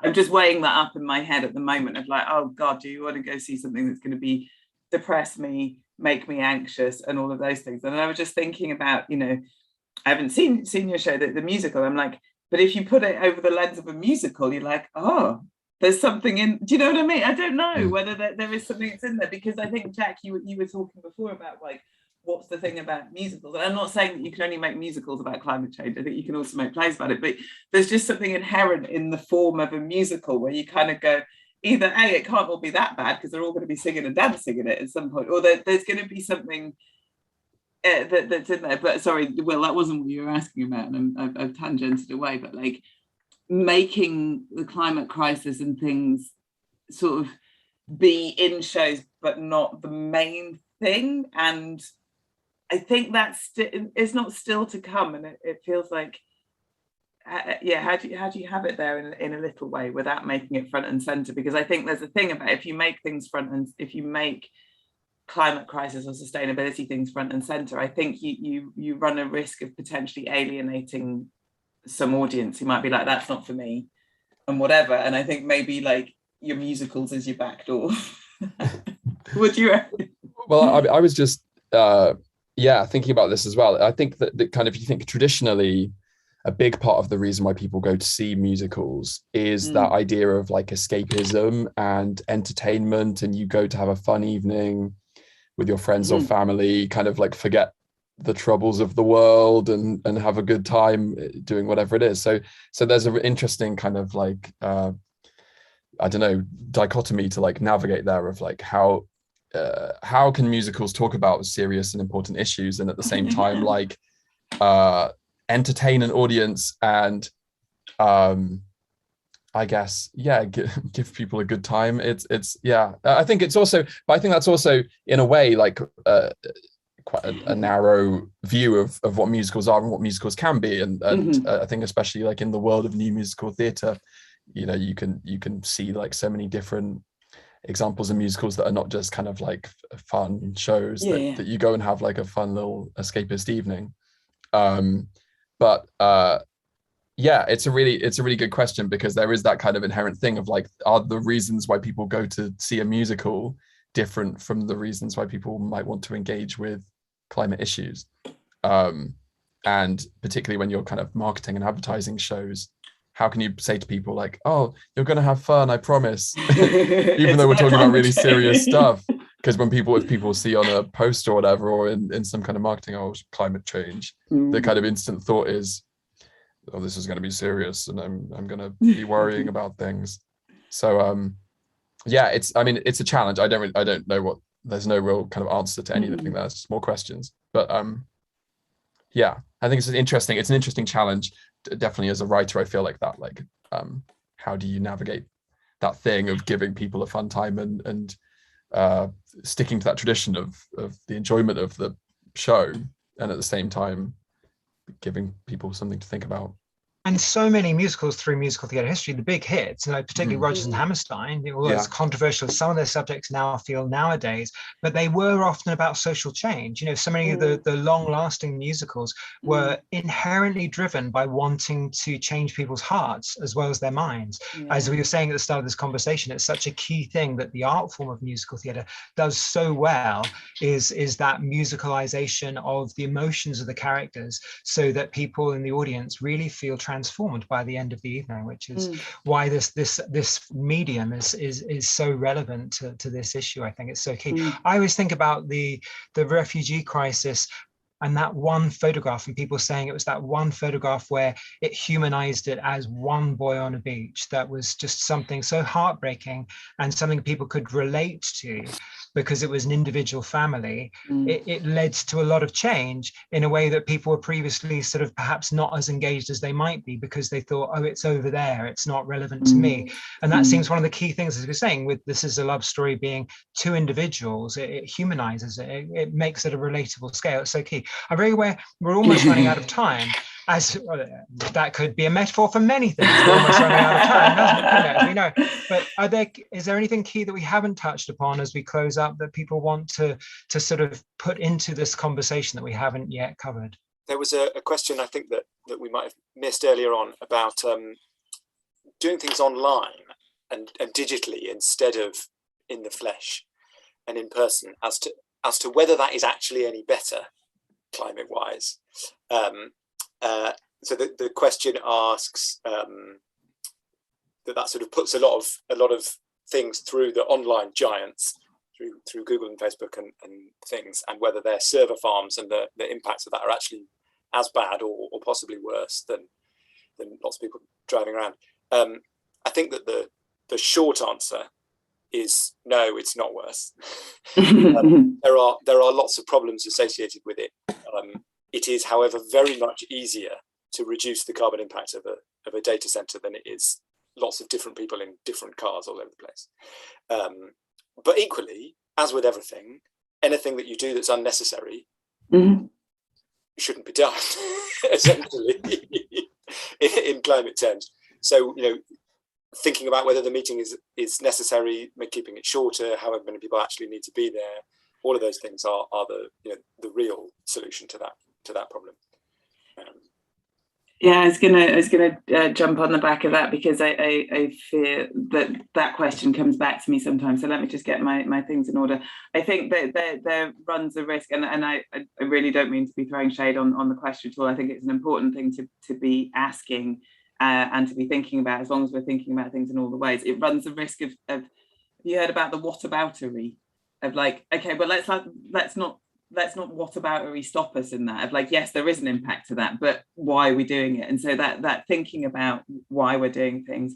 So one of the things we're doing, we're going to start implementing at MIF that we're building up at the moment, and exactly whether it's that thing you're talking about, it's not related to digital stuff. It's like an international travel planner of like, okay, you're going to do this, you're going to do this international travel, and like the first question is like, what's your itinerary? Like, who is it you're going to see? Are there other people you could also go and see?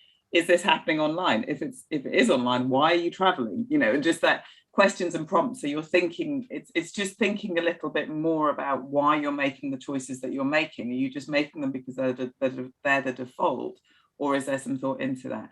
So that's one element of it. Digital over live participation, not either or both, and like setting things up as binaries sometimes isn't helpful. I did a piece of work. This was just a comparison to kind of get information to help us think. So MIF would normally do a thing in the before times, that's what they call pre-COVID, where we have Arts Weekend, where we invite co-commissioners and international presenters to come to Manchester, have a weekend, see lots of shows, and then think about what they're going to book and take away. Obviously, couldn't do that for the festival this year because of COVID times. So we did a 24-hour live transmission to sort of replicate some of that of Arts Weekend. And I was like, well, I'm going to do a geek out because I can and I will. And I calculated the carbon footprint of travel for the 150 people coming from 50 different countries or wherever, did that. What was the carbon impact of all those people traveling to Manchester? And then found some statistics of what's the estimated carbon impact of the number of people watching online. So it wasn't the production of it or anything, just the carbon impact of all that streaming. And what do you know, it's like 10 kilograms versus 40 tons. But then you're like, what it's not like you can directly compare an only online interaction with an in-person interaction, but just little bits of information that help you think more. I'm going to get to the point and finish soon. And then a couple of tools people might want to check out or are interested in. If you are interested in thinking about the environmental impact of digital works, there's this isn't digital works, but there's a website carbon calculator that I've come across. I think it's just called Website Carbon Calculator, which helps you kind of go, oh, that's the carbon footprint of my website. I never thought of that. There's a link to it on the bottom of every page of our website. That's indeed, that's where I might come across it. And then there's also a briefing paper, a tool or whatever, that Julie's Bicycle had just put out. I think it's called the Networked Condition. It's been created by Fast Familiar, Abandoned Normal Devices, and Arts Catalyst. So it's about thinking about that environmental footprint of the creation of digital works, and not just like streaming from a theatre or whatever, but if you're specifically making work to be presented in a digital way, here's how you might calculate the carbon footprint of it and or think more about it. Because I think, over the pandemic times, it isn't just like, oh wow, we'll switch to digital, that's going to have a no carbon, that's going to have no environmental impact. So it does, but it's just slightly different. So round and about a few things that related to that question, hopefully. Probably also worth flagging BAFTA and Albert. Yes. With digital things. Albert are the sort of equivalent of Julie's Bicycle for sort of film and TV things, which I think has huge crossover with a lot of the filming of digital work. And also, I think in terms of that digital presentation of work or digital transmission of work, also considering, like, you know, Jack, you mentioned before, what that means in terms of access, like who wouldn't be able to come to the theatre and can now see work, who can actually watch things at a time that's convenient for them. Like, I've now got a small child, like, it's like, I remember my colleague was saying to me, like, you think your social life changed because of the pandemic, but your social life changed because you had a baby. And I'm like, oh, I can't go to the theatre anymore. I thought the theatre's closed. Oh, right. But actually, if I can now watch stuff on a Saturday afternoon instead, there you go. So it's not just parents with young children, but maybe there's more possibilities that open up through digital presentation that aren't available through in person. Yeah.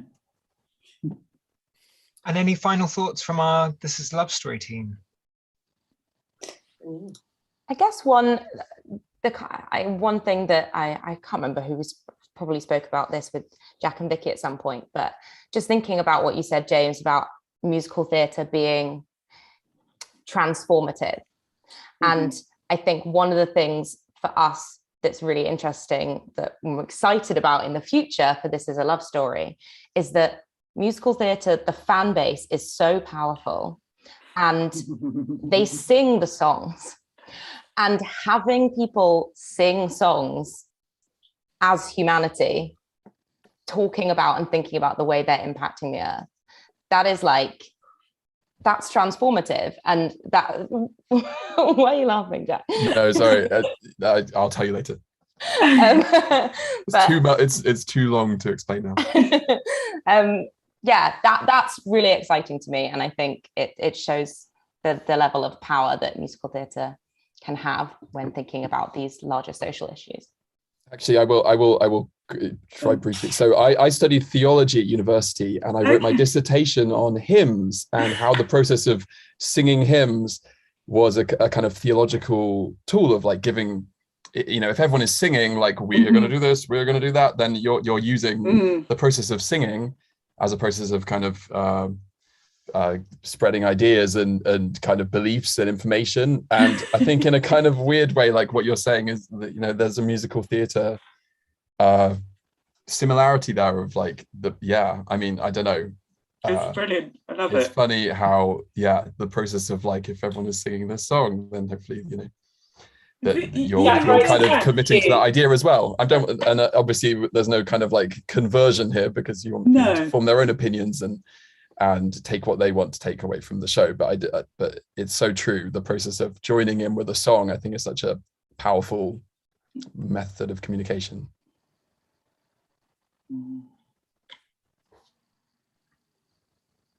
Is that a hand, Vicky, or? No. Just thinking, there we go, Jack. That's the last song of the show. I'm just there we go. Get everyone. It's Jack's last word. I'll get out the dissertation again. I don't know where I put it, but I'll find it. That's a brilliant ending point, because actually when Ellie was talking there, the thing that came into my head was, like, I know it's a cheesy cake advert at the end of the thing, but I just thought I'd like to teach the world to sing.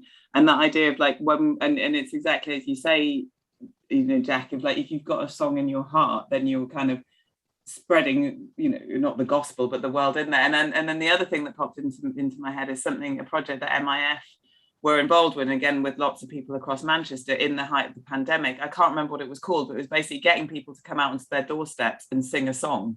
And I can't remember what song it was. It's probably some Manchester related thing or whatever, but just the idea of people coming together to sing and be in that space. Again, it's all the things that you're talking about, that transformative power in that space. So sharing songs is brilliant, and it's great. Thank you. I'm conscious that we've talked a lot about the content of our shows, and I think that's brilliant. And it's a conversation I've wanted to have so many times with so many people, and actually, almost inevitably, every single one of these conversations I have turns into the far more pragmatic, how can I do this a bit better conversation. But because of having that wonderful artistic thought process going on, I don't want to sort of skip over the fact that there are lots of things that Jack, Ellie and Vicky, you've absolutely done in your workshop that we've been sort of trying to do for a while, that are small, very pragmatic, often rather boring, but that do make a difference to the impact of the way we work. We touched on the online thing there in that question, and the routing of tours and things, but there's a lot of work being done on this more in straight theatre and in music touring as well, actually. But there's a lot of good resources from Julie's Bicycle. Albert and Bob BAFTA have some good resources as well that are worth looking up. I've put a little summary of lots of the things that I've found useful on our website, on the Metta Theatre website. So that's sort of one way of sort of going to a quick version of a bunch of links to other people's things that are quite useful. Another shameless plug for Meta Green that James mentioned earlier. We sort of try and help out other companies with this stuff. So feel free to drop me a line if you're sort of working on a particular project or particular questions. I'm always happy to talk about this stuff with other people. But yeah, absolutely, Julie's Bicycle is sort of the main sort of support resource in all of this. But there is quite a lot out there on the smaller, more prosaic, more practical things as well. Thank you so much, Will. There is so much more that we can discuss, I know, and that's why we gave this 2 hours instead of our usual 90 minutes. But just to say, we know this is an ongoing conversation. We've just started it with tonight's conversation, and we will, MMD and MTN hope to have at least one event every year that is focused on musical theatre and climate crisis as a subject that we feel we need to discuss further. Excuse me, chokes me up, the emotion of it. But yeah, thank you so much for joining us. Thank you, Will, for leading this discussion. Thank you so much to Feimatta for joining us. Thank you to Ellie, Jack and Vicky for joining us from the This Is a Love Story team. As we're saying, it's an ongoing conversation and we look forward to continuing that conversation with you. Thank you for joining us. Thank you.